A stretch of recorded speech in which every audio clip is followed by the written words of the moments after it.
नमस्कार, टीवी 9 के digital platform पर आपका स्वागत है। आपके साथ मैं हूं मोहित मल्होत्रा। आइए आपको बताते हैं पंजाब, हरियाणा और हिमाचल प्रदेश की 5 बड़ी खबरें।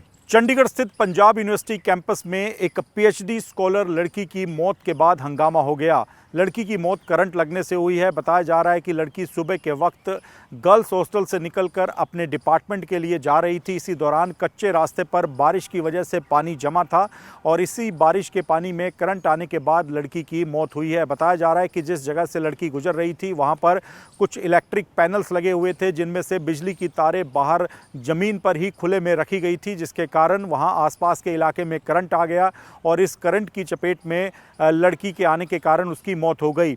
लड़की का नाम ज्योति बताया जा रहा है, जो कि हरियाणा की रहने वाली है और पंजाब यूनिवर्सिटी चंडीगढ़ में गर्ल्स हॉस्टल में रहती थी और पीएचडी की पढ़ाई कर रही थी। लड़की पीएचडी स्कॉलर थी और माइक्रोबायोलॉजी के डिपार्टमेंट में वो अपनी पीएचडी की पढ़ाई को पूरा कर रही थी। लड़की की मौत के बाद गुस्साए छात्रों ने वाइस चांसलर के दफ्तर के बाहर हंगामा कर दिया। छात्रों ने मांग की कि इस मामले को लेकर चंडीगढ़ पुलिस के द्वारा एफआईआर दर्ज की जानी चाहिए। ये मामला लापरवाही की वजह से हुई मौत से जुड़ा मामला है। यूनिवर्सिटी प्रशासन की सीधे तौर पर लापरवाही है। यूनिवर्सिटी कैंपस में कई जगह पर खुले में इलेक्ट्रिक पैनल और बिजली की तारें ऐसे ही पड़ी रहती हैं, जिसके कारण ये हादसा हुआ है। छात्रों ने कहा कि मानसून शुरू होने से पहले यूनिवर्सिटी कैंपस में जो बिजली विभाग का दफ्तर है उसे इन बिजली की तारों का ऑडिट करना चाहिए था, कहीं कोई हादसा ना हो जाए, क्योंकि यूनिवर्सिटी कैंपस में बारिश के दिनों में वाटर लॉगिंग हो जाती है। ऐसे में खुले में जो बिजली की तारें हैं, बिजली के जो इलेक्ट्रिक पैनल लगे हैं, उनकी वजह से हादसा होने की आशंका हमेशा बनी रहती है। ये पूरा हादसा साउथ कैंपस में हुआ है, जहां पर गर्ल्स हॉस्टल हैं और गर्ल्स हॉस्टल नंबर 10 के पास ये घटना सुबह के वक्त बताई जा रही है। फिलहाल इस घटना को लेकर छात्रों ने काफ़ी हंगामा किया है। इस पूरे मामले को लेकर चंडीगढ़ पुलिस से लापरवाही की वजह से हुई मौत का मामला बताते हुए यूनिवर्सिटी कैंपस में ही जो बिजली विभाग का दफ्तर है उसके अधिकारियों के खिलाफ भी कार्रवाई करने की मांग छात्रों ने की है।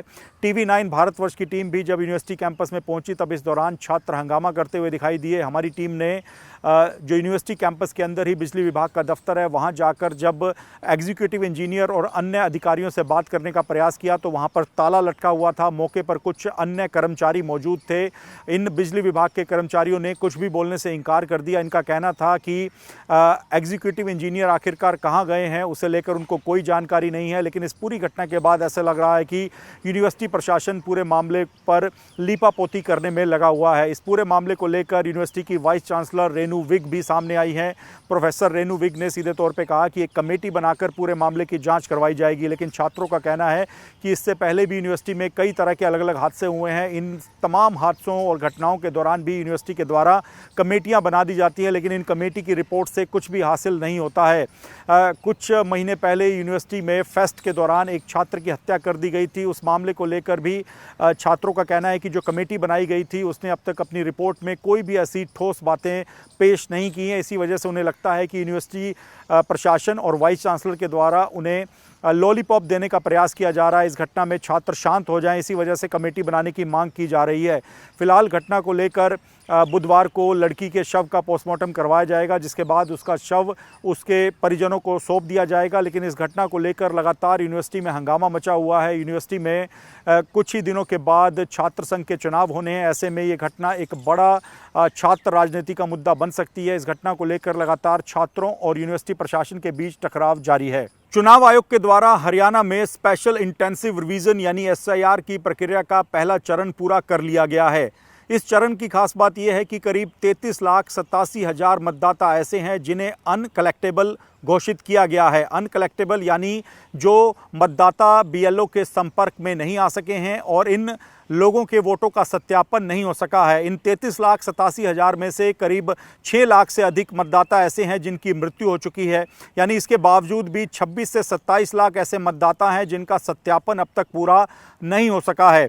इसी के साथ ही कुछ ऐसे दिलचस्प आंकड़े भी सामने आए हैं जो बताते हैं कि हरियाणा की 90 विधानसभा सीटों में कितने वोट कटने जा रहे हैं। इन वोट प्रतिशत से ये भी पता लगता है कि कुछ विधानसभा क्षेत्रों में इतने वोट कटने जा रहे हैं जितना कि वहां से जीत कर आने आने वाले विधायक का वोटों का अंतर भी नहीं है, यानी उससे भी कहीं ज़्यादा वोट कटने जा रहे हैं। ऐसे में इन तमाम विधानसभा सीटों का पूरा राजनीतिक समीकरण बदल सकता है।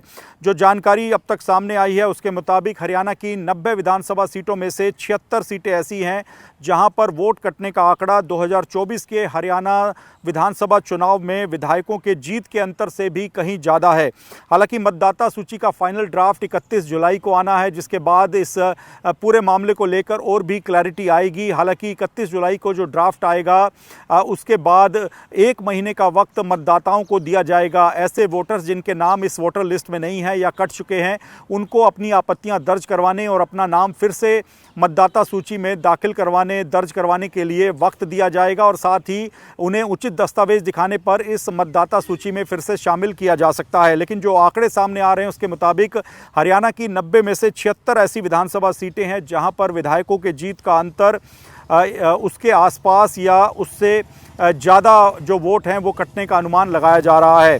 इनमें से 40 सीटों पर बीजेपी, 26 पर कांग्रेस, 2 पर इंडियन नेशनल लोकदल और 2 पर निर्दलीय विधायक इस वक्त हैं और सिर्फ 14 ही सीटें ऐसी है जहां पर विधायकों की जीत के अंतर से कम वोट कटने जा रहे हैं।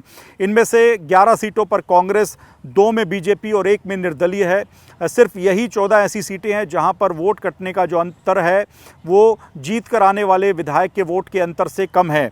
एसआईआर रिपोर्ट के अनुसार बीजेपी विधायकों की सीटों पर ज़्यादा वोट कट सकते हैं, जबकि कांग्रेस विधायकों की सीटों पर भी वोट कट रहे हैं। सबसे ज़्यादा वोट कटने वाली टॉप 10 विधानसभा सीटों पर बीजेपी के ही विधायक बताए जा रहे हैं। सबसे कम वोट कटने वाली 10 सीटों में 6 में कांग्रेस, 3 में बीजेपी और 1 में निर्दलीय विधायक है। 5 विधानसभा सीटें ऐसी हैं जहां पर वोट कटने का प्रतिशत 30 से 40% हो सकता है, जबकि 15 विधानसभा सीटों पर ये प्रतिशत 20 से 30 के बीच रह सकता है, जबकि 45 विधानसभा सीटों पर वोट कटने का प्रतिशत 10 से 20 के बीच रह सकता है। तो कुल मिलाकर ये बड़ा अपडेट है। हरियाणा के कई बड़े ऐसे चेहरे हैं जिनकी विधानसभा सीट पर इतने वोट कटने जा रहे हैं जितना कि उनकी जीत का अंतर भी नहीं है। अगर हम आपको बताएं तो फरीदाबाद की तिगांव विधानसभा सीट से मंत्री राजेश नागर विधायक हैं, वहां पर 99,000 से अधिक वोट कटने जा रहे हैं, जबकि उनकी जीत का अंतर 37,401 वोट ही था। फरीदाबाद में विपुल गोयल जो कि कैबिनेट में मंत्री भी हैं, उनकी विधानसभा सीट पर भी 97,000 से अधिक वोट कटने जा रहे हैं, जबकि उनकी जीत का अंतर 48,000 वोटों के करीब बताया जा रहा है। पानीपत ग्रामीण से विधायक और हरियाणा के शिक्षा मंत्री महिपाल ढांडा की विधानसभा सीट पर भी 52,800 से अधिक वोट कटने जा रहे हैं, जबकि पिछले विधानसभा चुनाव में उनकी जीत का अंतर 33,000 वोट के आसपास रहा था। इसी तरह से हिसार की बरवाला विधानसभा सीट पर मंत्री रणवीर सिंह गंगवा के विधानसभा क्षेत्र पर भी यही जानकारी आ रही है कि 20,000 के आसपास वोट कटने जा रहे हैं, जबकि वो 26,900 के करीब वोटों से ही अपनी सीट जीतने में कामयाब रहे थे। इसके अलावा हरियाणा की यमुनानगर विधानसभा सीट पर भी कुछ इसी तरह के समीकरण हैं, जहां पर हरियाणा के कृषि मंत्री श्याम सिंह राणा जीत कर आए हैं और उनकी विधानसभा सीट पर 26,000 से अधिक वोट कटने जा रहे हैं, जबकि उनकी जीत का अंतर 13,132 वोट था। कुछ ऐसा ही हाल हरियाणा विधानसभा के स्पीकर और डिप्टी स्पीकर की सीटों का भी है। तो कुल मिला के ये बड़ा अपडेट सामने आया है, किस विधानसभा सीट पर कितने वोट कटने जा रहे हैं और इसका क्या असर हो सकता है, ये 31 जुलाई को सामने आने वाले ड्राफ्ट में पता लगेगा। लेकिन अब तक के जो आंकड़े हैं उसके मुताबिक अगर ये वोट कटते हैं तो इन सीटों का पूरा राजनीतिक समीकरण बदल सकता है। हालांकि हरियाणा विधानसभा में नेता विपक्ष और हरियाणा के पूर्व मुख्यमंत्री सीनियर कांग्रेस नेता भूपेंद्र सिंह हुड्डा का कहना है कि उनकी पार्टी के एजेंट्स बतौर बीएलए हर बूथ पर काम कर रहे हैं। हर बूथ पर जो वोट कटेंगे उसका आकलन किया जाएगा कि क्या कांग्रेस को पड़ने वाले वोटों को ही काटा जा रहा है, जिन बूथ पर कांग्रेस जीतती रही है वहां पर क्या कांग्रेस को मिलने वाले वोट काट दिए गए हैं। तो इस मामले पर हमारे जो एजेंट्स हैं वो नज़र रख रहे हैं। ये बात भूपेंद्र सिंह हुड्डा ने कही है। उनका कहना है कि अभी कुछ अन्य डाटा भी आना बाकी है। जब पूरी लिस्ट सामने आएगी उसके बाद हमारे जो बूथ लेवल एजेंट्स हैं वो इस पूरे लिस्ट की जांच करेंगे और अपनी आपत्तियां दर्ज करवाएंगे। तो कुल मिलाकर एसआईआर का जो आंकड़ा है वो आने को तैयार है। पहली जो ड्राफ्ट लिस्ट है 31 जुलाई को जारी होगी, लेकिन उसके कारण विधानसभा क्षेत्र में जो वोट कटने जा रहे हैं उसके बाद विधानसभा क्षेत्रों की जो पूरी की पूरी तस्वीर बदल जाएगी, उसके राजनीतिक मायने भी लगाए जा रहे हैं। तो ये जो पूरा डाटा अब सामने आ रहा है उसके बाद लगता है कि अगर इतने वोट कट जाते हैं तो हरियाणा में विधानसभा सीटों पर राजनीतिक समीकरण भी बदल सकते हैं। तो एसआईआर के बाद क्या अपडेटेड लिस्ट रहती है और राजनीतिक पार्टियां और ख़ासतौर पर कांग्रेस जो कि हरियाणा में मुख्य विपक्षी पार्टी है वो इस लिस्ट को कैसे देखती है वो तो 31 जुलाई के बाद पता लगेगा। लेकिन ये बात साफ है कि अगर ऐसे बूथ जहां पर कांग्रेस को वोट पड़ते रहे हैं वहां पर वोट कटते हैं तो सीधे तौर पे कांग्रेस इस पूरी एसआईआर प्रक्रिया का खुलकर विरोध करेगी। पंजाब में पेपर लीक के मुद्दे को लेकर लगातार राजनीति गरमाई हुई है और विपक्षी पार्टियों के द्वारा विरोध प्रदर्शन भी किए जा रहे हैं। विपक्षी पार्टियों में खासतौर पर कांग्रेस के द्वारा लगातार पंजाब के शिक्षा मंत्री हरजोत सिंह बैंस के इस्तीफे की मांग की जा रही है। मंगलवार को पंजाब यूथ कांग्रेस के कार्यकर्ताओं ने आनंदपुर साहिब में पंजाब के शिक्षा मंत्री हरजोत सिंह बैंस के घर का घेराव किया।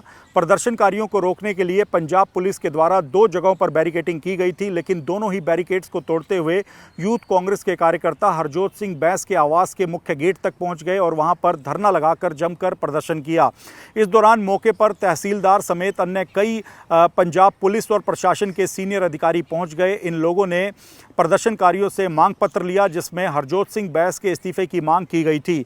यूथ कांग्रेस के कार्यकर्ताओं का कहना है कि पिछले 4 साल में आम आदमी पार्टी सरकार के कार्यकाल के दौरान 6 पेपर लीक हुए हैं, लेकिन पेपर लीक और नकल को रोकने के लिए कोई भी ठोस कार्रवाई पंजाब सरकार के द्वारा नहीं की गई है। इसी वजह से वो पंजाब के शिक्षा मंत्री हरजोत सिंह बैंस के इस्तीफे की मांग कर रहे हैं। प्रदर्शनकारियों को लीड कर रहे पंजाब यूथ कांग्रेस के पंजाब के प्रदेश अध्यक्ष शुभम शर्मा ने कहा कि आम आदमी पार्टी सरकार के 4.5 साल के कार्यकाल के दौरान लगातार एक के बाद एक पेपर लीक हो रहे हैं, लेकिन कोई भी ठोस कदम नहीं उठाया गया। हाल ही में बाबा फरीद यूनिवर्सिटी में फार्मेसी ऑफिसर के पद को लेकर जो भर्ती परीक्षा हो रही थी उसका पेपर भी लीक हुआ, खुलकर वहां नकल चल रही थी, लेकिन इस मामले को लेकर भी पंजाब सरकार ने इस मामले में पेपर लीक की बात को नकार दिया है। इस मामले को नकल का मामला बताया जा रहा है। यूथ कांग्रेस द्वारा तहसीलदार को सौंपे गए मांग पत्र में हरजोत सिंह बैंस से इस्तीफे की मांग की गई है। पत्रकारों से बातचीत करते हुए पंजाब यूथ कांग्रेस के प्रदेश अध्यक्ष शुभम शर्मा ने कहा कि कुछ दिन पहले शिक्षा मंत्री हरजोत सिंह बैंस दिल्ली के जंतर मंतर पर आयोजित धरने में ये बात कहकर आए थे कि पंजाब में कोई भी पेपर लीक नहीं हुआ है, जबकि 2022 से 2026 के बीच में शिक्षा मंत्री के कार्यकाल में 6 पेपर अब तक लीक हो चुके हैं। इसी मुद्दे को लेकर सीधे तौर पे कांग्रेस ने कहा कि दिल्ली में तो आम आदमी पार्टी नीट पेपर लीक के मुद्दे को लेकर प्रदर्शन करती है। जंतर मंतर पर जब युवा प्रदर्शन करते हैं तो उस प्रदर्शन में जाकर भी आम आदमी पार्टी के नेता और कार्यकर्ता शामिल होते हैं, लेकिन पंजाब में जब पेपर लीक की बात आती है तो इस मामले को नकारने का काम आम आदमी पार्टी के द्वारा किया जाता है। सीधे तौर पे पेपर लीक के मुद्दे को लेकर राजनीति लगातार गरमाई हुई है। इससे पहले हमने देखा था कि सोमवार को शिरोमणि अकाली दल के यूथ विंग के कार्यकर्ताओं ने बाबा फरीद यूनिवर्सिटी के बाहर पेपर लीक के मुद्दे को लेकर प्रदर्शन किया था। लगातार विपक्षी पार्टियां जिसमें कांग्रेस, शिरोमणि अकाली दल और बीजेपी शामिल हैं वो पंजाब सरकार को टारगेट कर रही हैं, आम आदमी पार्टी को टारगेट कर रही हैं और उनका कहना है कि पंजाब में पेपर लीक का जो मुद्दा है वो रुकने का नाम नहीं ले रहा। एक के बाद एक परीक्षाओं के पेपर लीक हो रहे हैं। ऐसे में पंजाब के शिक्षा मंत्री हरजोत सिंह बैंस को अपने पद से इस्तीफा दे देना चाहिए और इस मामले को लेकर लगातार राजनीतिक हंगामा भी मचा हुआ है। पंजाब के संगरूर में बीजेपी के जिला दफ्तर पर हुए पेट्रोल बम के हमले के मामले को पंजाब पुलिस ने सुलझा लिया है। पंजाब पुलिस का दावा है कि मात्र 24 घंटे के अंदर ही इस घटना में शामिल आरोपियों को गिरफ्तार कर लिया गया है। इस घटना का एक सीसीटीवी फुटेज भी सामने आया है जिसमें देखा जा सकता है कि प्लेटिना पर सवार दोनों हमलावर बियर की बोतल में भरे पेट्रोल में आग लगाते हैं और उसके बाद बीजेपी दफ्तर की आउटर वॉल से इस बोतल भरे पेट्रोल बम को अंदर फेंक देते हैं, जिसके बाद आग लगती है और धमाके की आवाज़ सुनाई देती है। इस घटना को लेकर लगातार पंजाब पुलिस तफ्तीश कर रही थी। इस घटना में शामिल दोनों आरोपियों की पहले पहचान की गई। बताया जा रहा है कि लोंगोवाल निवासी हैप्पी सिंह और जसप्रीत सिंह जो कि उधम सिंह बस्ती लहरा गागा इलाके का रहने वाला है, इन दोनों ही आरोपियों को गिरफ्तार किया गया है और घटना में शामिल प्लेटिना मोटरसाइकिल भी बरामद कर ली गई है। इनके पास से 2 मोबाइल फ़ोन भी बरामद किए गए हैं। संगरूर पुलिस के द्वारा इस मामले की जांच के लिए विशेष टीमें बनाई गई थी और सीआईए स्टाफ के इंचार्ज इंस्पेक्टर संदीप सिंह के नेतृत्व में पूरे मामले की जांच की जा रही थी। बताया जा रहा है कि इस पूरी जांच के दौरान एआईजी काउंटर इंटेलिजेंस की टीमों से भी सहयोग लिया गया, जिसके बाद मानवीय और तकनीकी खुफिया जानकारियों को मिलाते हुए और बेहतर तालमेल के साथ पंजाब पुलिस ने इस मामले को इन्वेस्टिगेट करते हुए दोनों आरोपियों को गिरफ्तार कर लिया है। प्रारंभिक पूछताछ में एक चौंकाने वाली बात सामने आई है कि दोनों आरोपी सोशल मीडिया के माध्यम से राणा भाई नामक एक व्यक्ति के साथ संपर्क में आए थे। राणा भाई जो कि सोशल मीडिया पर लगातार एक्टिव था, उसने ही दोनों हमलावरों को बीजेपी कार्यालय पर पेट्रोल बम फेंकने और पेट्रोल बम कैसे बनाना है इसका वीडियो बनाकर भेजा था। इस घटना का वीडियो राणा नाम के इस व्यक्ति ने कहा था कि अगर उसे दोनों हमलावर बना के वापस भेजेंगे तो उन्हें इसके बदले में मोटी रकम दी जाएगी।